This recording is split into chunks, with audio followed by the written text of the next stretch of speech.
No nii, head vaatajad ja kuulajad, Võluväel on lava täitunud toredate inimestega.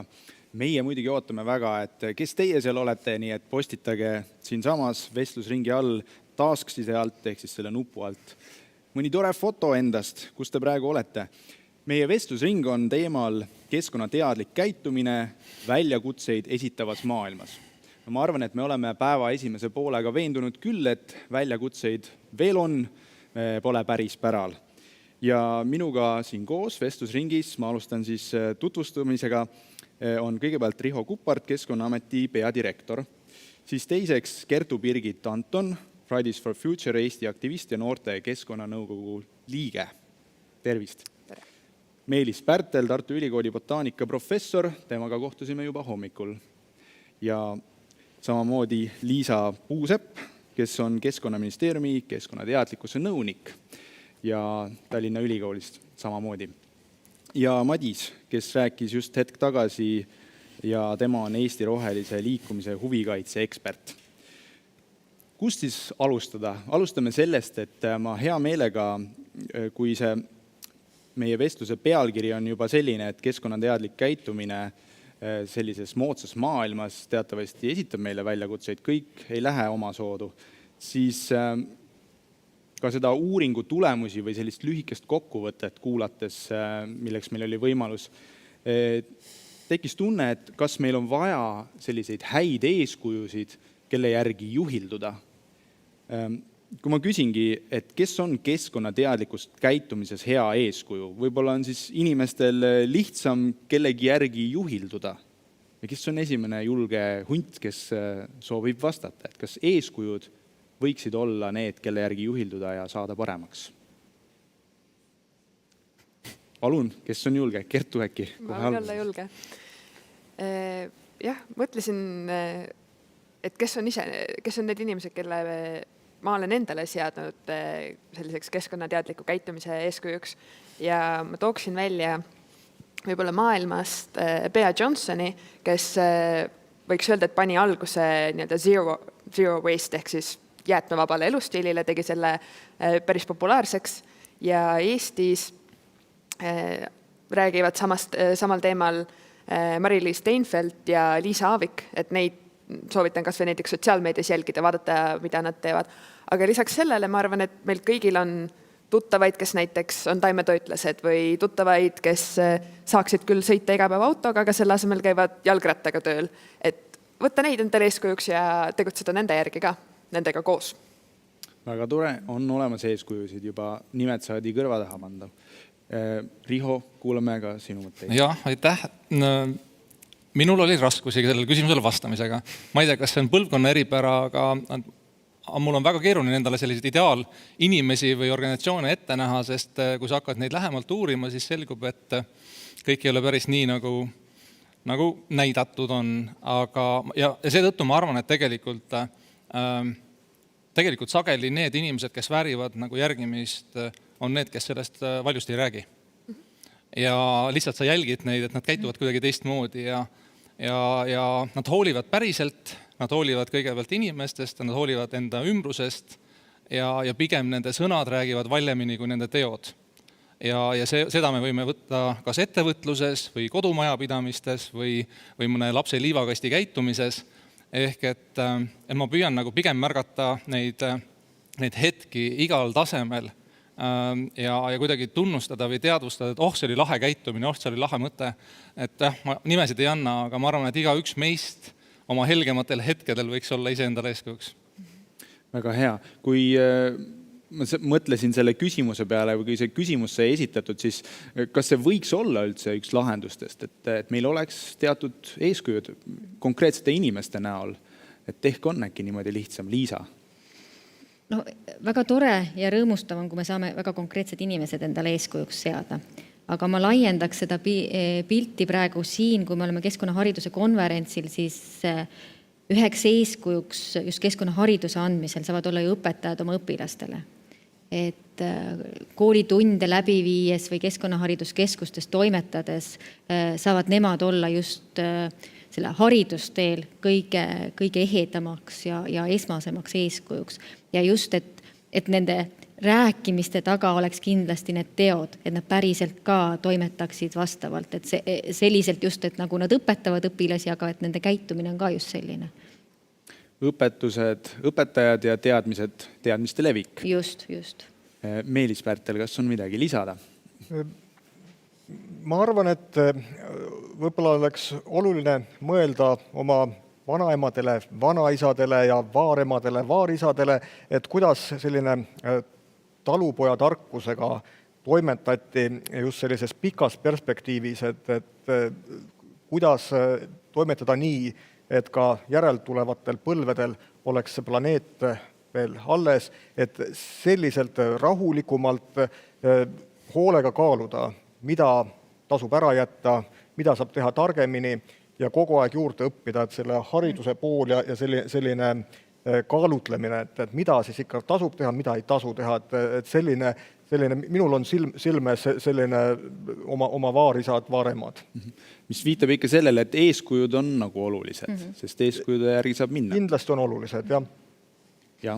Ma nõustun ka, et eeskujud on olulised ja veel, ma arvan ka sellest aspektist, et kui meil on mingi käitumine, mis tüüpiliselt on, ütleme, peetakse ebatavaliseks, siis seda on ebameeldiv teha, et kui näiteks lihtsalt hästi lihtne näide, kui norm on see, et kõik lähevad poodi, võtavad uue kilekoti, siis enda koti kaasa võtmine tundub imelik.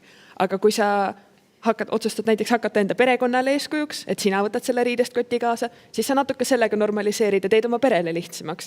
Ütleme, et sinu pere tuleb sellega kaasa, teevad sellega oma sõpradele lihtsamaks. Et niimoodi saabki olla oma kogukonnas eeskuju ja ka mingite suuremate asjadega, päiksepaneelide panemine katusele või täpselt seesama muru niitmata jätmine mõnes aia osas, et see teeb selle lihtsamaks järgmistele inimestele. Madis, ma küsin veel sinu käest ka, et kuidas siis kui need teadmised on olemas ja me rääkisime just nüüd eeskujudest, mida veel sina võib-olla lisaksid siia, kuidas need teadmised viia ja töösse rakendada?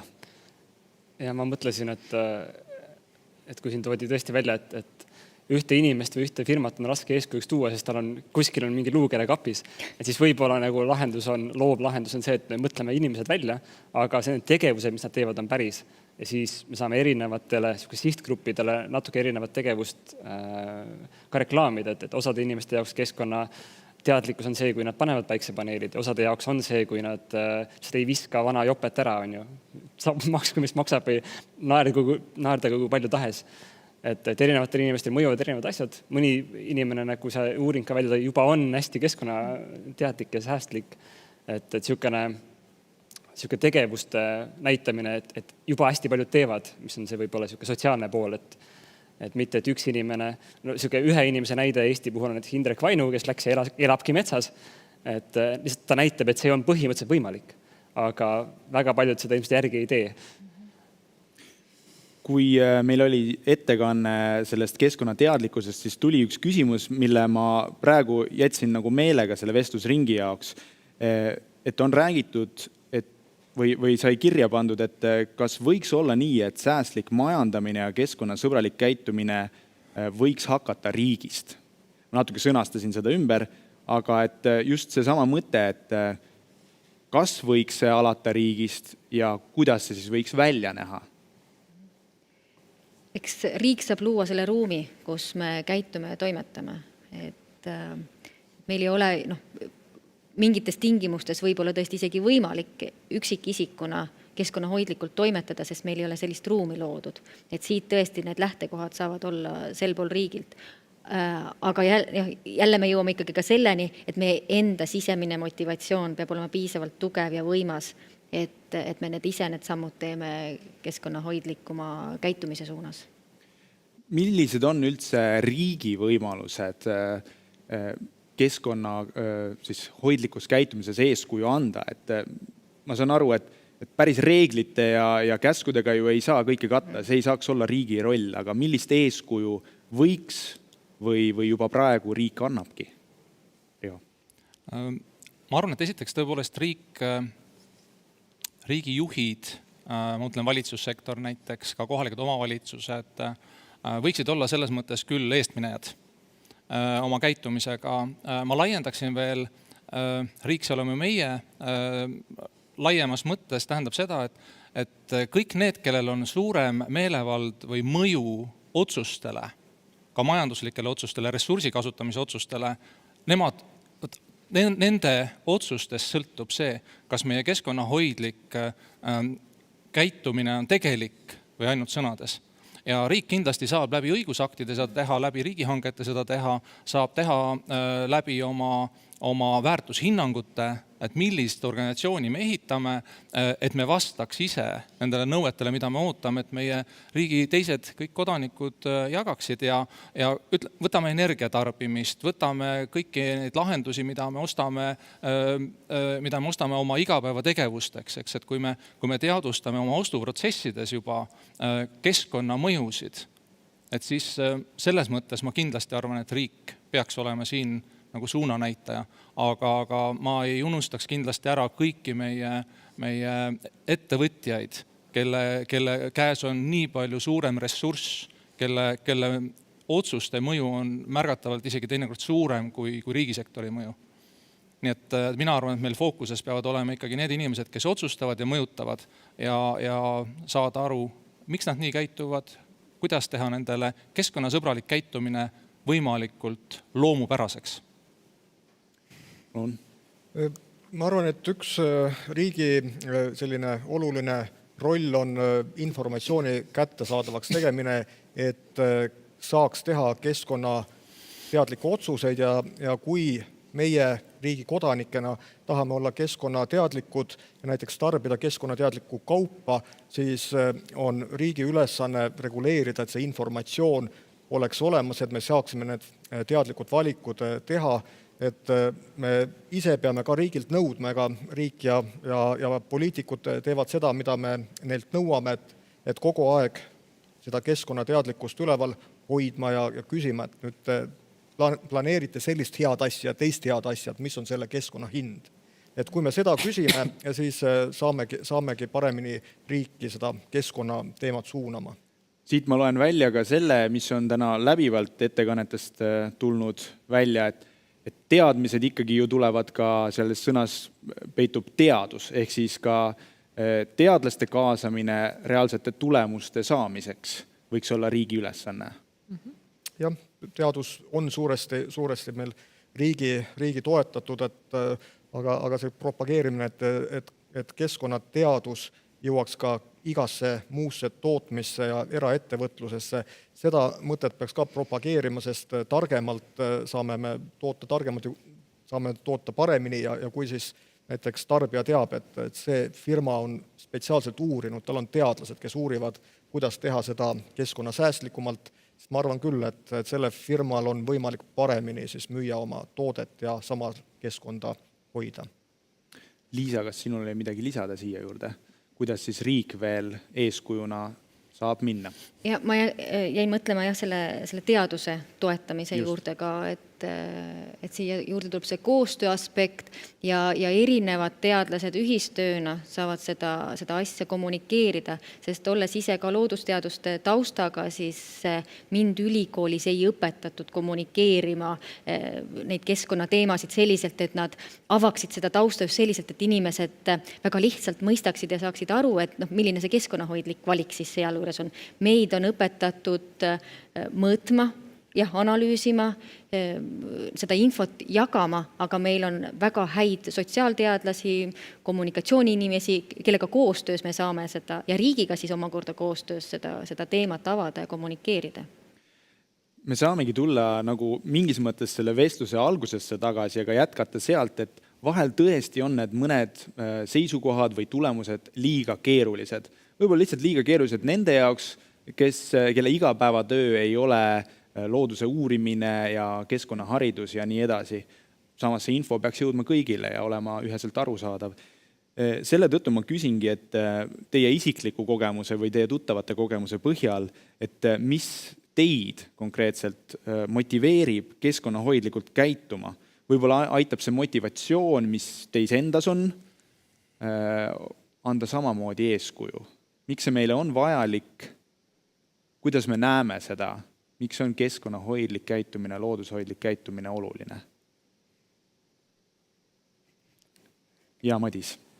Ma proovin alustada vastates niimoodi ümber nurgaga eelmisele küsimusele.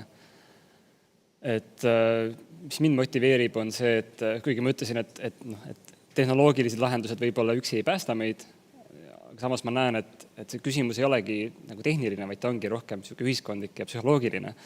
Et ka sellele eelmisele küsimusele, mida riik saab teha ja mida inimesed ise saavad teha, on niisugune nüüd sealt tasaarengu kirjandusest tulenev esimene printsiip on see, et tuleb oma nagu mõistust dekoloniseerida sellest mõttest, et alati peab kasvama hästi palju suuremaks, hästi palju võimalikult kiiresti. Et see on see, mida me igal pool näeme, et riik üritab olla konkurentsis. Et me peame olema konkurentsivõimelised, aga kunagi ei täpsustada, et nagu kuhu suunas või kuhu me lähme selle jooksuga. Et mõõta meie nagu edu mingil teisel mõõdupuul kui võib-olla majanduse koguprodukt. Ja see on see, mis paneb väga paljusid süsteeme korraga nagu teistmoodi tööle. Et kui me täna otsime seda võluvitsa, et siis see ei tule kuskilt ühest nurgast mingi väike peenhäälestus, vaid see ongi niisugune laiem süsteemi muutus, et kui noored tegid siin kliimastreiki hiljuti, mille pealkiri oli, et kuulake teadlasi, siis ma üritasin korrigeerida neid, et öelge, et kuulake kõiki teadlasi, et need erinevad valdkonnad koos peavad ütlema, et mis see nagu väga keeruline lahendus on. Jaa, Kertu Pirik, jah. Kohe selle kuulake teadlase teemal, et jah, just selle eelmise teema juures, mida riik saab teha. Riik saabki kuulata teadlasi ja me ei öelnud kunagi streigile, et kuulake ainult kliimateadlasi. Meie idee oligi algusest peale, et jah, meil on olnud väga tublid loodusteadlased, kes alates 70-ndatest maailmas on ju rääkinud sellest, et kliimamuutused on inimtsivilisatsiooni püsivusele ohtlikud, me peame nendega tegelema, meil on Rio leppe, Kyoto leppe, kõik, mis on muuhulgas sõlmitud enne minu sündi. Ja me oleme ikka jõudnud selleni, et me oleme kliimakollapsi veerel. Et ilmselgelt ainult loodusteadlaste teadustööst ei ole piisanud. Et jah, muidugi tulebki kuulata ka sotsiaalteadlasi, sellepärast, et me peame ju ümber mõtestama selle, et milline see ühiskond siis on, mis ei võimenda enam kliimamuutuseid, milline on see uutmoodi ühiskond, mis suudab elada maapiiridega kooskõlas. Et absoluutselt kõigi teadlaste kuulamine on hästi oluline. Mina arvan, et mind on motiveerinud teadmised ikka, et kui uurid ja näed, mismoodi läheb elurikkusel, kuidas keskkond ja kliimamuutused on ohuks, siis see ikkagi paneb paremini käituma ka mind ennast, et rohkem teadmisi ja siin ei ole mingit piiri ja seda tuleb kogu aeg juurde panna. Ja teine punkt on see, et see keskkonnateadlikkus ja keskkonnaharidus ja keskkonnateema ei ole midagi nagu iseenesest, et täna räägime keskkonnast, homme räägime majanduskasvust ja ülehomme räägime sotsiaalprobleemidest.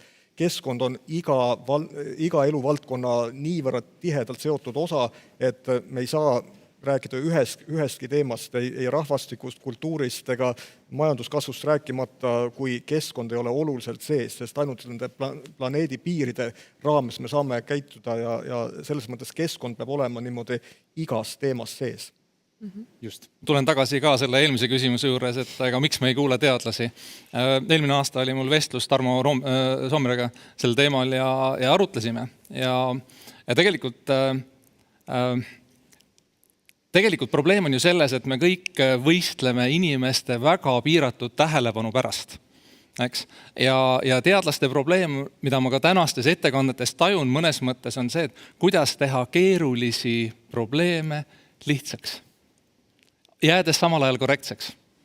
Eks, et mõnes mõttes see teadlaste raskus seisnebki selles, et kuidas sa ikkagi keerulisi nähtusi, millel on metsikult komplekssed omavahelised seosed, seletad nii, et Rihod, Jürid, Marid mõistaksid, et mida see nende konkreetses asukohas täna siis tähendaks. Et sealt ma tulengi selle motivatsiooni juurde, et jällegi sellise pragmaatilise inimesena ma ikkagi tahan mõista, et sellel asjal, sellel käitumise muudatusel on point. Ja kui see allikas mulle ütleb mingil moel kas vaenulikult, et käitu nii või muidu, siis ma lähen automaatselt kaitsesse, et see motiveerib mind kindlasti. Mind motiveerib mõte, et ma tegelikult tahaksin, et see hea keskkond, mis täna Eestis on ja mille kadu ma tajun, või seda ähvardavatust tajun, ma tahan, et mu lastel, mul on 4 last, ja nende lastel oleks see olemas.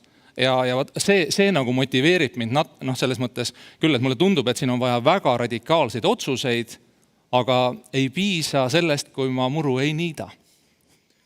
Ei piisa sellest, kui mina sorteerin prügi. Ma tajun, et on vaja midagi suuremat, aga ma tegelikult ei seosta iseenda käitumist nende suuremate vajadustega.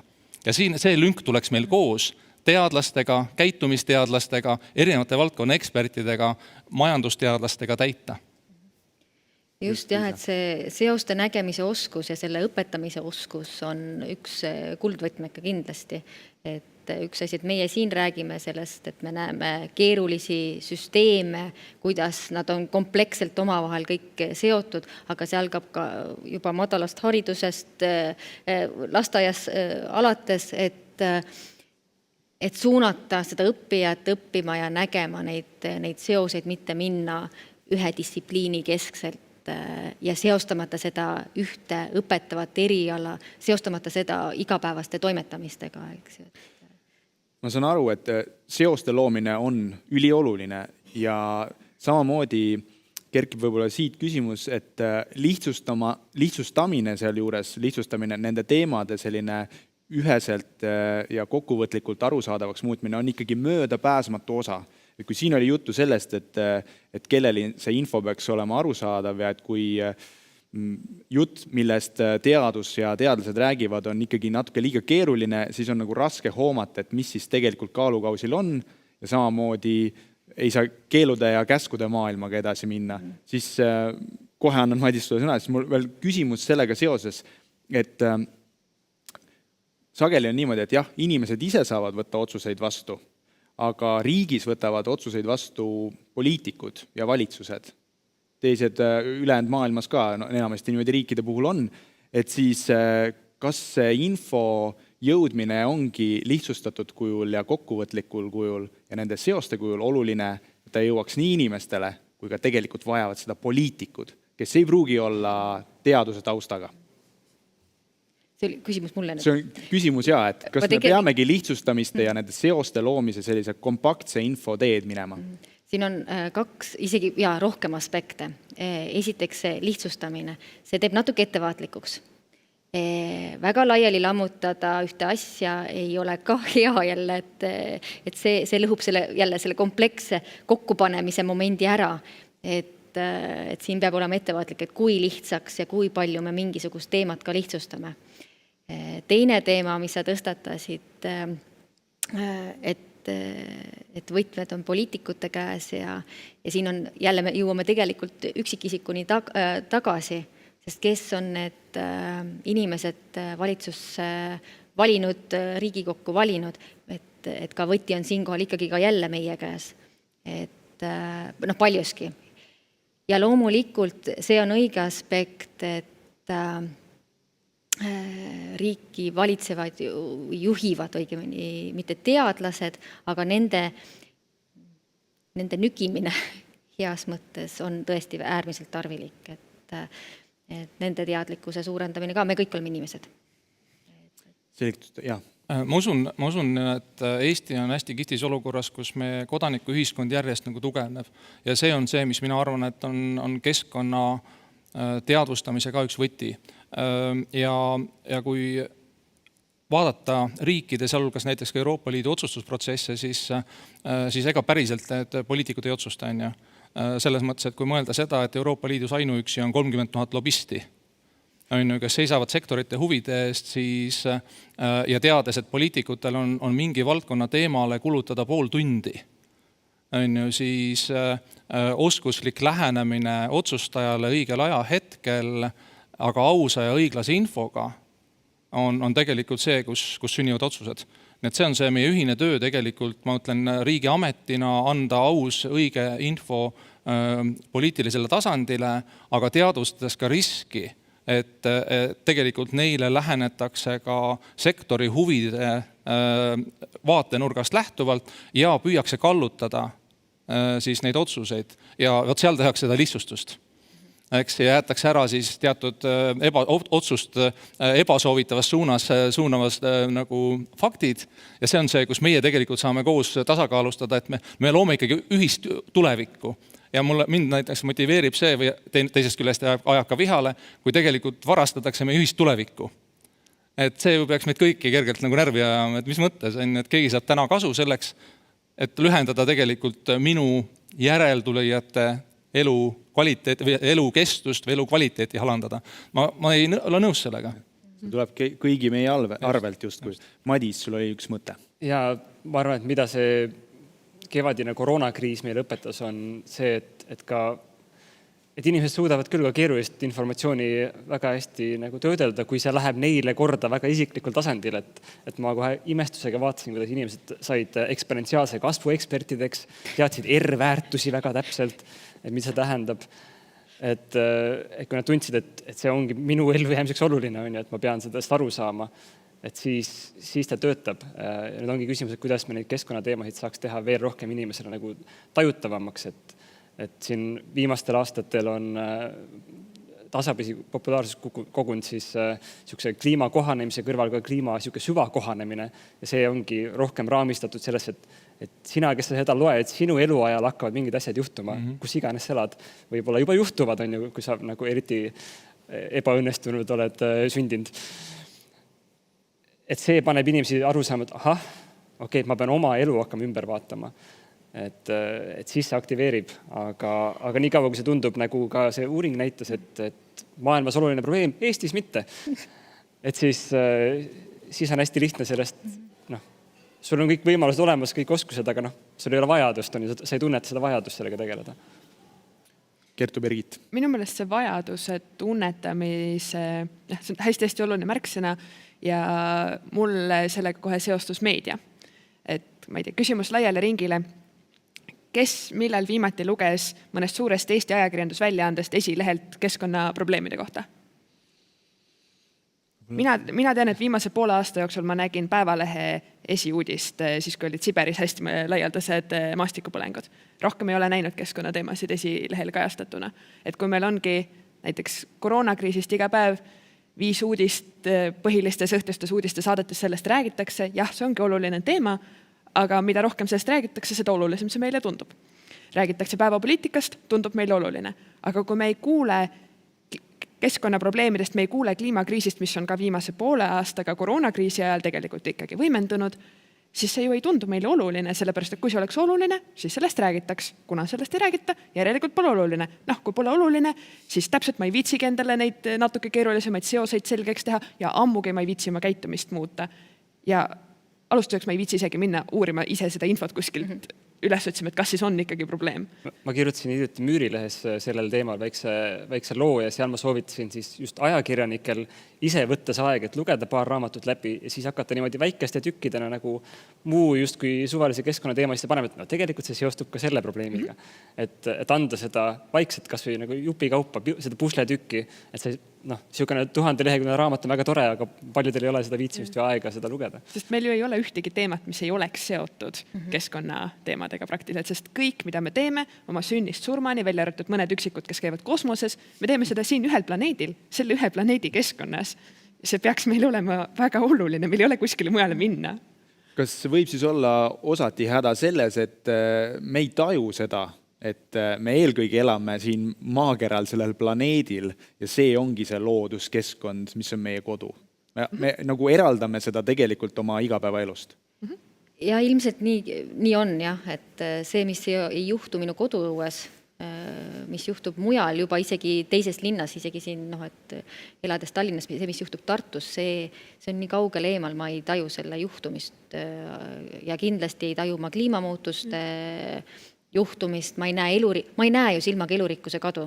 Ma iga päev liigun siin Tallinnas ringi, ma ju ei näe seda silmaga. Ja loomulikult seetõttu ma seda ei saagi mõista niimoodi tavakodanikuna. Ma arvan, et see on see koht, kus käitumisteadlased oskavad ka meil appi tulla, et kirjeldada inimeste mõtlemismustreid ja sellest ahenenud tähelepanu hetkest, et kuidas me saame ütelda, et see on tegelikult, et liikide kadu tähendab sinu enda jaoks seda ja seda ja seda ja juba ülejärgmine aasta ja edasi. Ehk et me peame tegema, ütleme, me oleme nii egotsentrilised ja see on fakt, et me peame selle tegema sõnumi isiklikuks ja mõistetavaks. Ja kui me seal läbi kukume, siis see ükskõiksus nagu saab jätkuda. Ma ütlen, et ükskõiksus on vähenenud kindlasti meie ühiskonnas, see on ka kindel. Aga selline tuimus teemade suhtes, enda ümbritseva suhtes, ikkagi on olemas. ja võib-olla sellest nagu skaalast ka rääkida, et olles ise ka käinud kliimastreikidel, siis on tore vaadata, kas tore, aga huvitav, kuidas inimesed kõnnivad mööda ja lihtsalt tulevad ligi, ütlevad, aga ma ju sorteerin prügi, mida te veel tahate.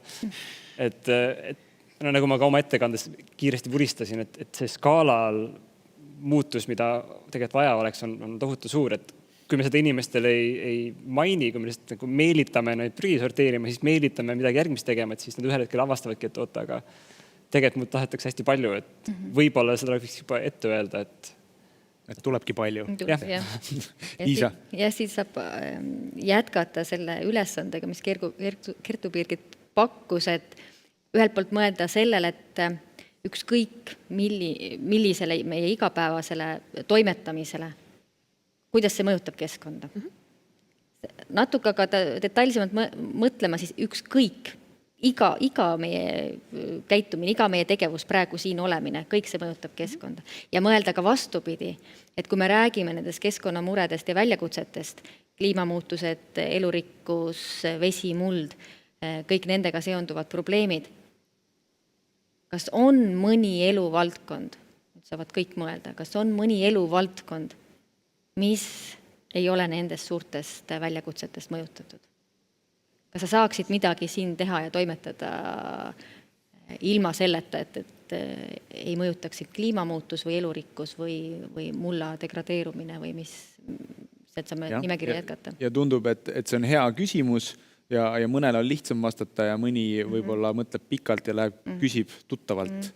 Et kui ma küsin küsimuse Meeliselt ja see küsimus on see, et kui me rääkisime, et võib-olla just on asi selles, et inimene nagu ei taju või ei mõtle pidevalt sellele, et inimene on looduse osa.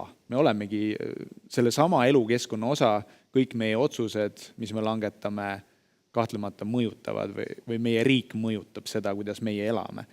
Et siis kuidas inimese tajudesse või teadlikkusse tuua see, et me oleme ise looduse osa? Keskkonnaharidus on ikkagi see võtmesõna, et ma nagu lootsin omast arust, et järsku põlvkonna vahetusega, et noor põlvkond võib-olla tuleb peale, kes on rohkem teadlikud, aga sinu ettekandes vaatasin, et kooliõpilased on ühed kõige vähem teadlikumad keskkonna teemadest, et see oli mulle üllatus ja see on kindlasti murekoht, et mida rohkem me teame, seda rohkem me saame teha tarku otsuseid ja alustada juba lasteaiast ja koolides kindlasti ikkagi rohkem tuua see keskkonnateema siis tõesti igasse ainesse sisse, ühiskonnateadlasesse, kuidas rahvad võivad hakata liikuma, kui kõrbestumine siin samas Euroopa äärealadel hakkab pihta, mis see tähendab ajaloos, kuidas ajaloos suured kataklüsmid on just kliimamuutuste tagajärjel tihti toimunud ja nii edasi, et see tuua tõesti igasse elupunkti sisse keskkonnateema on üks võimalus. Ja. Mulle tundub, et me käsitleme täna keskkonnaküsimusi hästi softilt. Selles mõttes, et ta on selline eksklusiiv või luksuskaup, ehk et ostan headel aegadel, kui väga hästi läheb. Aga päris elu, ärge laske mind segada. Kui mul nüüd õigesti, ma loodan, et ma faktidega ei eksi, aga järgmise aasta riigieelarves keskkonnakaitsel 1% ja kultuurile 8% näitena. Eks? Ja kõik teavad, et keskkonnaproblemaatika on kasvav igas sektoris ja me peame panustama ka ühiskonna arengule mõeldes ja harides oma keskkonnavaldkonna eksperte ja suurendades võimekust seal valdkonnas. Nii et mõnes mõttes meie sõnad ja meie teod täna lähevad lahku ja mulle tundub, et see natukene on sarnane, et kui ikkagi üks laps saab lasteaias seal meie keskkonnahariduse spetsialistilt mingi laheda koolituse, on selline energiapommikene, et issi, teeme seda, ja issi ütled, ära jama. Järgmine kord ei tulegi, eks. Ehk et meie käitumine meie kodudes ja need, kes tegelikult otsustavad, on mõnes mõttes see määrav. Ja ükskõik, kas me võtame kodus või firmas või riigiasutuses. Et ma arvan, et see meil väljakutse on ühine see, et kuidas teha nende probleemide olemus mõistetavaks, kuidas näidata samal ajal, aga siin on lahendusi ja need tegevused on 1 ja 2 ja 3 ja 4, sellest 2 ja 4 saad ka sina panustada. Ahaa, selge, ütle nüüd kohe. Mis sa siis plakatitega vehid, tule räägi minuga. Mulle tundub jah, et see oluline keskkonnahariduse mõte mitte ainult sellele lasteaia või kooli tasemele, vaid tegelikult see elukestev õppe on see, kus mina oma mõtetega olen jõudnud. Ma kasutan võimalust ja küsin Kertu Birgitilt, et kui me rääkisime eeskujudest ja motiveerimisest, siis mis sind ja sinu näiteks eakaaslasi keskkonnahoidlikult käituma paneb? Sul on võib-olla sellest päris hea ülevaade, valgusta meid. Ma oma eakaaslaste nimel sõna ei võta, sellepärast et nagu ühiskonnas ikka samast vanusest inimesi on väga erinevaid, nii et inimestel on hästi erinevad motivatsioonid. Aga minu jaoks isiklikult ma arvan, et jah, üks kõige tugevamaid motivaatorid ongi see, et ma tahan ka täiskasvanuna elada maailmas, kus ühiskonnad on enam-vähem stabiilsed, kus vähemalt niisama paljudele inimestele kui praegu jagub ka tulevikus toitu ja joogivett. Ja mingid sellised hästi baasasjad, et ma tahan, et põhimõtteliselt minu ja teiste inimeste elustandard ei langeks minu eluajal. Olles natukene lugenud, olen aru saanud, et kui me jätkame praegusel kursil, siis see soov ei täitu. Selleks, et see soov täituks, tuleb püüda esile kutsuda suuri muutuseid, tuleb ise püüda käituda võimalikult keskkonnahoidlikult ja saada teised seda sama tegema. Nii et see on vist minu põhimotivatsioon. Aga ma natuke arendaks edasi seda riigieelarve näidet, et minu meelest lisaks sellele, et me peame kulutama rohkem või suunama rohkem raha keskkonnakaitsesse otseselt, peaksime suunama ka kogu oma ülejäänud raha võimalikult vähe keskkonna hävitamisse. Kas või võttes näiteks transpordisektori eelarve tuleva aasta riigieelarves, kus kergliiklusteede ja kergliiklustaristu arendamisele ja ühistranspordi arendamisele nii edasi läheb hästi pisku võrreldes siis näiteks autostumise mugavamaks tegemisega. Et see ei ole ju õige ega loogiline suund, kuhu suunas minna. Et käitume ikka veel natukene vanade nii-öelda arengumudelite järgi. Mitte natuke, vaid päris palju. Päris palju, selge. Üks küsimus ongi tegelikult Meelisele, aga enne oli vist kommentaar. Ma hea meelega kuulan. Meelist Pärn, jah. Kommentaar oleks see, et tegelikult on vaja tõesti seda keskkonnateadlikku käitumist kahel tasemel, indiviidi tasemel, sama, et ma võib-olla jätan muru niitmata mõnes kohas oma aias, niidan seal, kus mul tõesti on vaja mängida ja käia, et ma kindlasti sorteerin prügi, see on ikkagi väga aus tegevus, et seda ei maksa naeruvääristada. Ma proovin kõigepealt niimoodi osta, et seda prügi tekiks võimalikult vähe, aga tegelikult on vaja ikkagi neid läbivaid muutuseid kogu ühiskonnast ja keskkonnateadliku inimese peamine motiiv oleks see tõsta üles valimistel, seda nõuda poliitikutelt ja seda nõuda niimoodi sõbralikul viisil ka oma naabritelt ja kaaslastelt, et ainult sellist ühiskonda läbiva muutusega saame me edasi minna. Aga ükski selline nõudmine ei ole poliitikult tõsiselt võetav, kui ise see nõudja ei käitu keskkonnateadlikult. Kui tänases hommikuses ettekandes oli juttu sellisest kahekõnest või suhtlusest liikidega, olgu need siis metsas, näiteks seal mäletan, mustikas suhtles jõhvikaga ja nii edasi, et kus jõhvikas on, mustikas on siin. Et kui nüüd Birgiti mõtetest arendada sinna, et kui soov tulevikul ja tulevikupõlvkondadel oleks enam-vähem omada sellist looduskeskkonda, sellist kodu, sellist riiki, sellist maailma, nagu praegu veel meie päralt on, siis mida loodus, kui üldistada, mida ta vastab siis, kui me sellisel kursil praegu edasi põrutame? Kas on mingisugused sellised kindlad näitajad, mis hakkavad siis ära kukkuma, et me hakkame aru saama, et näete, loodus enam ei püsi? Maakasutus on elurikkusele eelkõige, et maakasutuse planeerimine, et looduskaitsealad on tore, neid on tegelikult liiga vähe veel.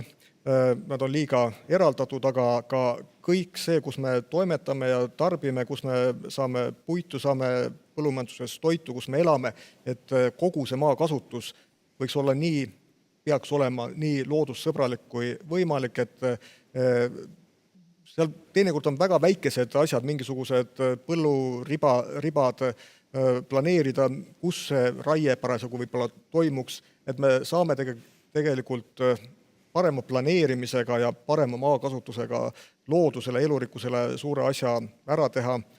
Kliimamuutusele on ilmselt tarbimine ikkagi, et tarbida vähem, tarbida teadlikumalt, mida me sööme, kuidas me sõidame, millistes majades elame, kui palju energiat kasutame, et need on need põhipunktid. Kas siin võib olla ka oht, et me loome illusiooni, et justkui see praegune hea elu, kui me midagi teeme, siis 50 aasta pärast on endiselt see hea elu. Kas siin võib olla oht, et me mõtleme, et kui me natuke midagi teeme, siis tegelikult ongi 50 aasta pärast ka kõik hästi.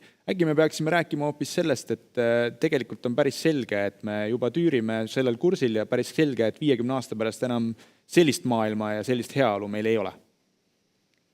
Juba ilmselt 10-15 aasta pärast on ikkagi pilt hoopis teine, et elurikkuse poole pealt on Euroopast väga dramaatilisi näiteid, kuidas putukate hulk on viimase 10 aastaga Saksamaa niitude peal kadunud seal 70% ja see on nüüd vallandab ilmselt sellised protsessid, et ka taimed ei saa hakkama, kui ei ole neid tolmeldavad putukaid, et mingid võõrliigid tulevad asemele, keda me ei taha, kes võib-olla teevad hoopis hullu muutusid. Et tegelikult see hea elu ei saa jätkuda niikuinii. Ja mida varem me sellest aru saame, et me pidurdame elurikkuse kadu ja keskkonnaprobleeme, seda pehmemalt me kukume nagunii, aga natuke vähem võib-olla on valus. Võib-olla me saame aega juurde võita, et leida neid tehnoloogiaid või midagi, aga me peame nagu väga mitmes aspektis teistmoodi hakkama käituma. Muutus on pöördumatu. Jah, Madis. Aga huvitav on see, et teadustöid tuleb ka sellest vallas, et mis asi üldse see heaolu on, et kuidas me seda defineerime ja kui me sellest nagu kui me materiaalsest tarbimisest tagasi tõmbame, kas heaolu sellest päris ka kukub või kui palju või vähe ja tegelikult üks töö, mis just välja tuli, ütles, et me võime julgelt elada nagu üsna heal tasemel aastal 2050, aga samas meie tarbimise tase on aastast 1960. Et on võimalik teha neid järeleandmisi nii, et tegelikult see suur heaolu mõõdik ei kustu, aga siin ongi see nagu sõnumite ja sõnade valimise küsimus, et Eesti näiteks väljapoole reklaamib ennast toreda roheriigina, aga kuidagi riigi sees on see sõnumi seadmine veidram, et näiteks minu jaoks täiesti uskumatu on see, et Keskkonnaministeerium, kui me eksi jälle uut kaitseala teadvustab kuskil pressiteates, siis viimane rida all on, et RMK saamata jäänud puidutulu. Mis tekitab kohe selline negatiivse tunde, et oi, see on küll halb, et see loodusala sinna tekkis, et vaata, kui palju jäi saamata. Et miks on vaja sellist nagu häälestust sinna? Et ma ei ole vihane, ma tean, et inimesed on mõnikord hullud, aga see on kuidagi veider, et see on ebaoluline info, mis nagu tekitab inimestes niisugust trotsi, et näed, see keskkonnasääst, see viib meid ikka täiesti pankrotti. Kertu Birgit veel ja Nerjo.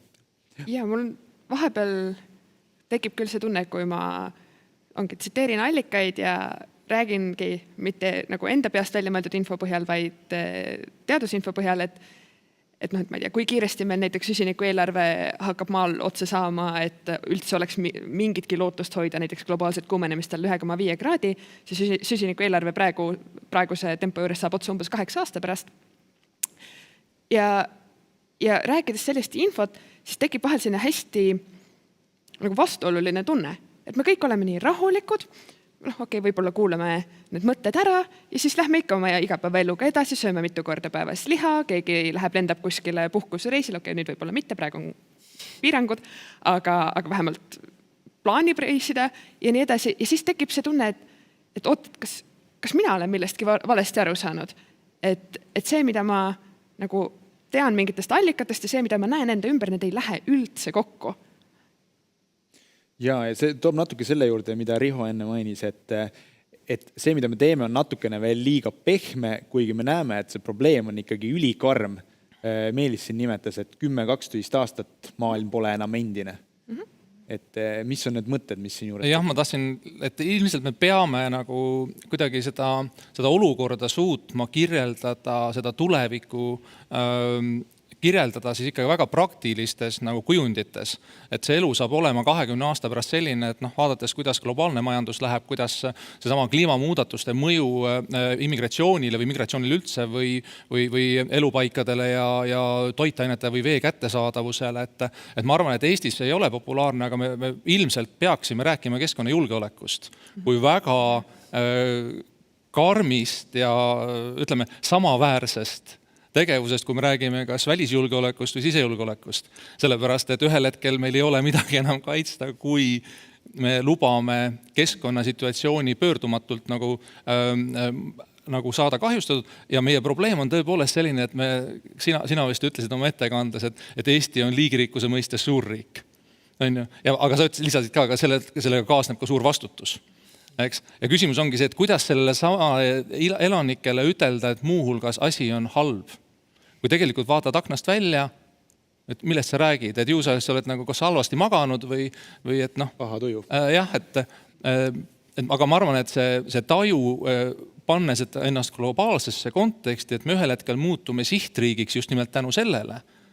Ja kas me tahame seda tulevikku ja kas me tahame selleks valmistuda. Ja see ongi minu jaoks, et me peame hakkama rääkima ja mõtestama keskkonnajulgeolekut kui sellist ja seal all olevat meetmeid ja samme.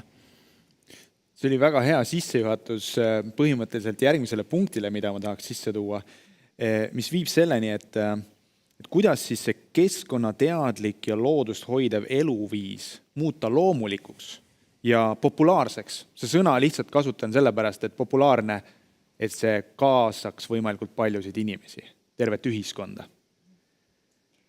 Ma korraks nopin sellest eelmisest arutelust mõtted kokku, kui me Riho siin mainis 8% kultuurile riigieelarvest ja siin me räägime katastroofidest.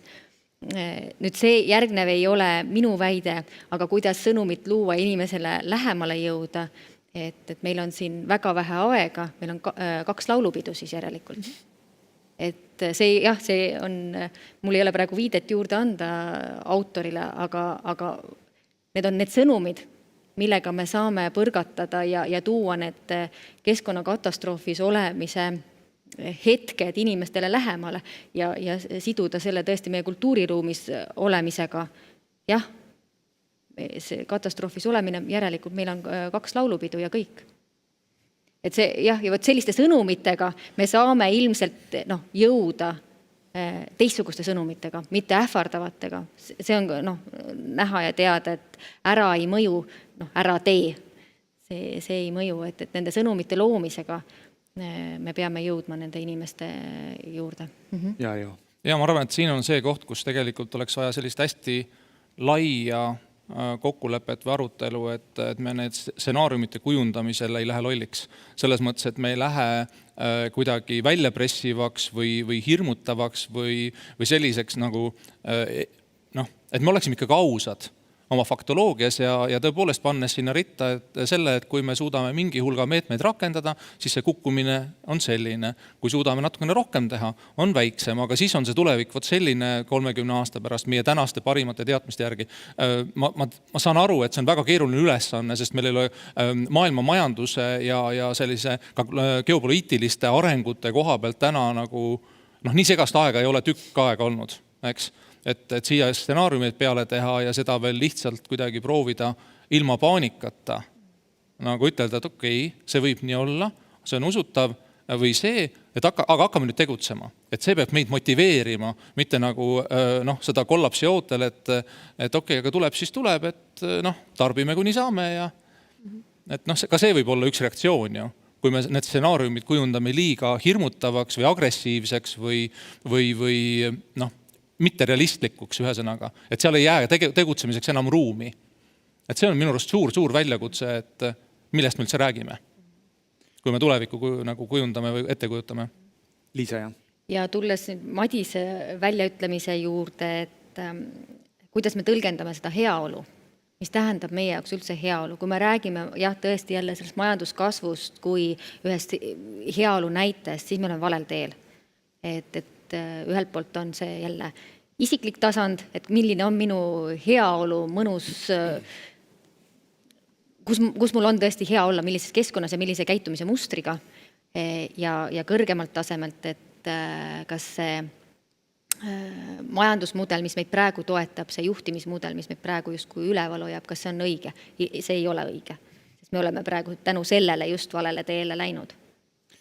Kui siin majandus tuli jutuks, mis on ka lahutamatu osa meie vestluse teemadest, siis ma küsiksin, ilmselt Keskkonnaamet peab üsna sageli puutuma kokku majandustegevuse huvidega.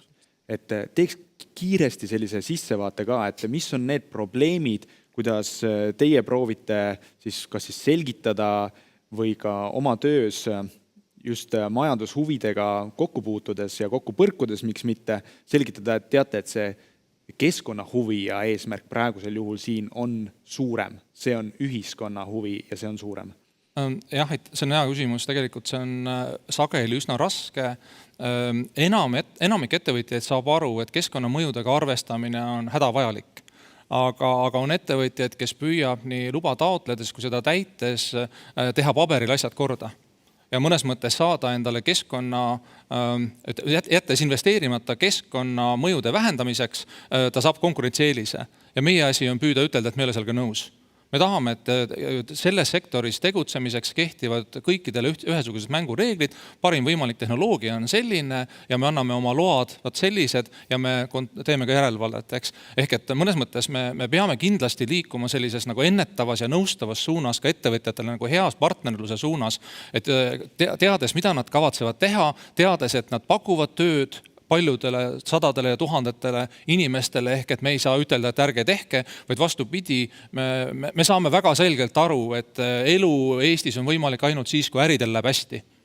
Ja sellepärast me peamegi olema head partnerid, ütleme, et okei, nii ei ole hea mõte teha, aga hea tehnoloogia on selline ja seal on see koht, kus me vajame nii meie nii asutuste, organisatsioonide, kohalike omavalitsuste, ka riigiasutuste, ettevõtete, keskkonnaspetsialistide nagu ekspertsuse tõusu. Et head eksperdid igas organisatsioonis, kes on lähedal juhtimisotsustele, on tegelikult meie ühine selline hea tuleviku nagu võti minu arvates, kui me vaatame nüüd keskkonnakasutuse valdkonda tervikuna. Ja selle poole pealt Keskkonnaamet peab olema ka kindlasti tublim ja sinna, näiteks kui ma küsin, et kus meil on arenguvajadus, kuhu raha tuleb suunata, ekspertsus. On rahvusvaheline kogemus, et tuua ettevõtjatele paremat platvormi selleks, et teada, mis on hea, mis töötab keskkonnavaates, mis mitte.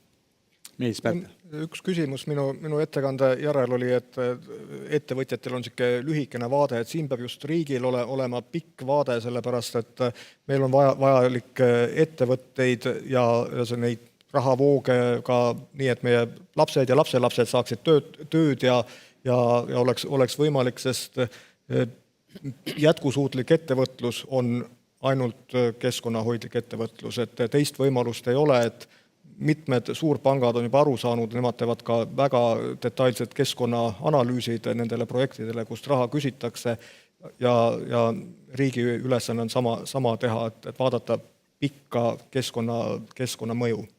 Ma võtan siit meie heade vaatajate, kuulajate, meiega osalejate mõned küsimused ka. Liisa, kui sul on mõte, saame selle lõpus ära kuulata.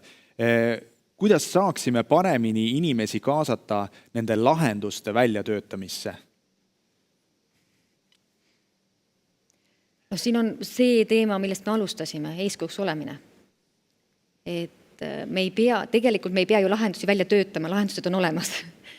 Et me saame lihtsalt ise olla, käitudes olla eeskujuks. Käitudes olla eeskujuks, ja tuua välja paremini kõige paremaid keskkonna käituvaid ettevõtteid ja üksikisikuid, et tunnustame naabreid, kui nad on head keskkonnahoidlikud. Ja tegelikult võiks seda laiendada minu meelest ka riikide tasandile, et tunnustada ka riigid peaksid vaatama, et kes on veel keskkonnasõbralikum kui meie, mida me saame neilt õppida. Sest ma alati mõtlen kuidagi nagu väikse segadusega selle peale, et Eestile meeldib öelda, et me oleme selline uhke digiriik, tegime suure digihüppe ja jah, see tegigi paljusid meie elu aspekte paremaks. Miks me ei tahaks sama asja teha keskkonnaga? Miks me keskkonnaga ootame, kuni keegi teine oleks meist kõvasti parem, et siis neile järgi sörkida? Minu meelest see ei ole loogiline. Minu arvan, et võti on selles, et osaleda nii palju kui jaksu ja tahtmist on demokraatliku riigi protsessides ja selle kõige paremas konstruktiivses mõttes kodanikuühiskonna nagu tegevuses. Üteldes, mis ma arvan, lugu pidades teisest osapoolest, kuulates teisi, aktsepteerides ka teistsuguseid arvamusi, aga olles kohal oma lähedaste ja oma kaasmaalaste jaoks. Et see on see, kus praegu mulle tundub, et me ei kuula ja muutume selle tõttu agressiivseks ja seetõttu head mõtted kukuvad maha. Üks kommentaar veel siia lõppu, mis on meile laekunud. Arvestades, et meil ei ole väga palju aega, kuniks jõuame pöördumatute kliimamuutusteni, siis kas me peaks hetkel pigem keskenduma ülikoolides erinevates erialades keskkonnatemaatika arendamisse? Kui me panustame ainult laste ja üldhariduskoolide programmide muutmisele, siis me ootame tegutsevaid asjalikke spetsialiste, kes muutusi ellu saaksid viia mitu aastakümmet veel. Aga selleks pole meil aega.